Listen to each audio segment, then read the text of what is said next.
Corresponding मैं अलहदा कर रहा हूँ। चले बच्चों, लेट जी स्टार्ट। क्या बात करने वाले हैं? बात करने वाले हैं मल्टीप्लायर एक्सेलरेटर इंटरेक्शन के ऊपर। देखिए, हम ये पहले से जानते हैं कि जब भी हमारी इन्वेस्टमेंट में चेंज आएगा, that will bring the change in investment, bring the change in income. ये बच्चों किसका कॉन्सेप्ट है? ये कौन सा कॉन्सेप्ट है? शाबाश, इन्वेस्टमेंट चेंज लाएगी इनकम में। ये कॉन्सेप्ट है मल्टीप्लायर का।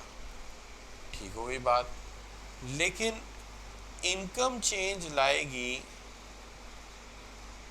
डिमांड में, और डिमांड की वजह से चेंज होगा कैपिटल स्टॉक, और कैपिटल स्टॉक के लिए दोबारा फिर इन्वेस्टमेंट बढ़ानी पड़ेगी। ये कौन सा कॉन्सेप्ट है? ये कॉन्सेप्ट है एक्सेलरेटर का। तो बस यही दो लिख दिए तो मल्टीप्लायर एक्सेलरेटर इंटरेक्शन बन गया। तो फिर लिखना क्या है? लिखना ये है कि increase in investment leads to increase in many times more in real income। जब भी इन्वेस्टमेंट बढ़ाओगे इनकम में इजाफा होगा। ये है मल्टीप्लायर। इससे आगे शुरू हो गया एक्सेलरेटर कि increase in real income leads to increase in demand. जब भी रियल इनकम बढ़ेगी डिमांड बढ़ेगी। डिमांड बढ़ेगी, to meet this demand we need capital stock. उसके लिए हमें मशीनें लगानी पड़ेंगी, कैपिटल स्टॉक बढ़ाना पड़ेगा, मज़ीद इक्विपमेंट लाना पड़ेगा, और उसके लिए दोबारा से फिर हमें इन्वेस्टमेंट बढ़ानी पड़ेगी। तो यही मल्टीप्लायर और एक्सेलरेटर है, कोई मुख्तलिफ बात नहीं है। तो मल्टीप्लायर एक्सेलरेटर आ जाए तो you will explain theoretically. Investment बढ़ेगी, इनकम बढ़ेगी, यानी वही बात जो आप एक्सेलरेटर में लिखोगे वही आप इंटरेक्शन में लिखोगे। सिर्फ एक फ़र्क डाल सकते हो, अगर आप चाहो कि आप बहुत अच्छा काम करना चाहते हो तो ये किताब का भी देख लो, multiplier is accelerator is interchange of forces of parallel concept. Multiplier shows the effect of change in investment to income and employment. ठीक है जी।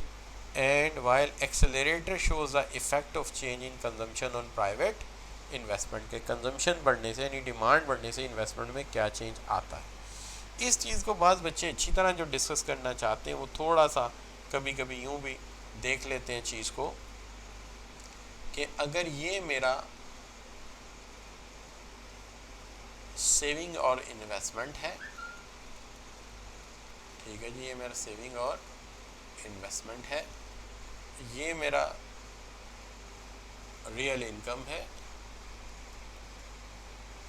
ठीक है जी, इस तरफ नेगेटिव है, इस तरफ पॉजिटिव है, ठीक है जी। सेविंग कर्व जो है मेरा वो नेगेटिव से चलता है और पॉजिटिव की तरफ चला जाता है, ये मेरा सेविंग कर्व है, ठीक है जी।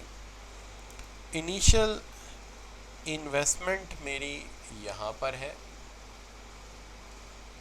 ठीक है जी, इसको मैं आई से डिनोट कर रहा हूँ। ये मेरा इक्विलिब्रियम है y1। हुआ ये है कि इकोनॉमी में इन्वेस्टमेंट में इजाफा हुआ है, इन्वेस्टमेंट में इजाफा होने से मेरा जो इन्वेस्टमेंट है वो ज़्यादा हो गया है इकोनॉमी में। इन्वेस्टमेंट के बढ़ने से मैं आगे चला गया हूँ और मेरी रियल इनकम में इजाफा हो गया है, और रियल इनकम जो है पहले y1 थी, अब बढ़कर y2 हो गई।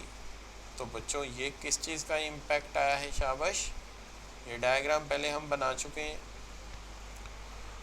तो ये किसका इम्पैक्ट आया है बच्चों, बताओ किसका इम्पैक्ट है? Which is the effect on it? ये इफेक्ट है मल्टीप्लायर का,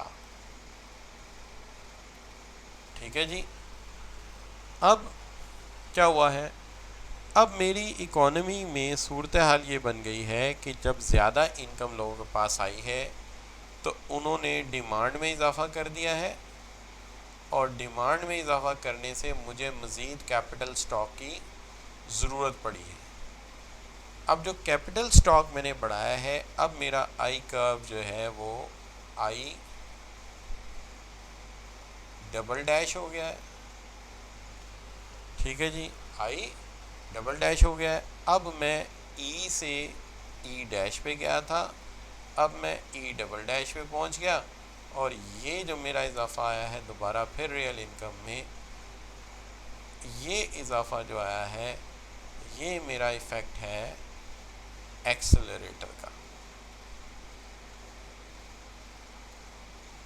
एक्सेलरेशन। ठीक हो गया बच्चों। एक इनिशियल इन्वेस्टमेंट है, इन्वेस्टमेंट बढ़ी, रियल इनकम बढ़ी, रियल इनकम बढ़ी तो डिमांड बढ़ी, उससे कैपिटल स्टॉक बढ़ाना पड़ा। कैपिटल स्टॉक के लिए बहरहाल इन्वेस्टमेंट ही बढ़ेगी, और फिर आप ऊपर और चले गए। इस तरह इनकम में एक इजाफा मल्टीप्लायर ने किया, तो एक इजाफा जो है वो एक्सेलरेटर ने किया। ठीक है जी, डन हो गया जी। तो ये बच्चों है, अगर मल्टीप्लायर एक्सेलरेटर चांस तो नहीं है, लेकिन अगर पेपर में आ गया तो आप इसको इसी तरह से टैकल करेंगे। न्यूमेरिकल एग्जांपल चूँकि किताब में सही नहीं तो वो मांगेगा ही नहीं आपसे। जिक्र आ जाए 2-3 नंबर का तो थ्योरी में आया तो वो तो इतना ही काफ़ी है, और अगर बहुत ज़्यादा कुछ आप एक्सप्लेन करना पड़ गया कि 5-6 नंबर का उसने दे दिया, तो एक डायग्राम भी ऐड कर देना अल्लाह का नाम लेके, और वो डायग्राम आपको पहले से आती है।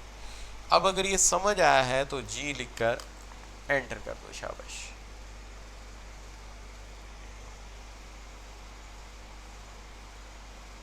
ठीक हो गया बच्चों। नहीं, सिर्फ एक्सेलरेटर की डायग्राम होती नहीं, क्योंकि उन्होंने जैसे पढ़ाया हमने तो वैसे ही पढ़ना है ना बेटा। हमेशा इन्वेस्टमेंट लेके एक्सेलरेटर चलेगा, यानी किक मारे बगैर गाड़ी स्टार्ट नहीं हो रही, और किक इन्वेस्टमेंट नहीं मारनी है। So if there is no kick no start, bike start ही नहीं होनी, तो उसके लिए इन्वेस्टमेंट लाजमी होगी। क्लियर बच्चों। तो ये हो गया हमारा एक्सेलरेशन की बात। एक्सेलरेशन का स्केड्यूल है, डायग्राम कोई नहीं, तो अकेली डायग्राम नहीं है, लेकिन अगर आप बनाना चाहे तो ठीक है, ऊपर वाले 2 कर बैठाओ और एक्सेलरेशन की बना दो, लेकिन इकट्ठी ही रहने दो, इसलिए कि पेपर में जो भी होगा वैसे ही होगा जैसे मैं कह रहा हूँ इंशाल्लाह। अच्छा, यहाँ तक बच्चों हमने इसको डन कर लिया। अब आप कहेंगे सर आपने कहा था 2 बातें बतानी, ये तो आपने एक बात अभी तक बताई है, लेकिन पहला काम ये है कि 1 मिनट मुझे रिकॉर्ड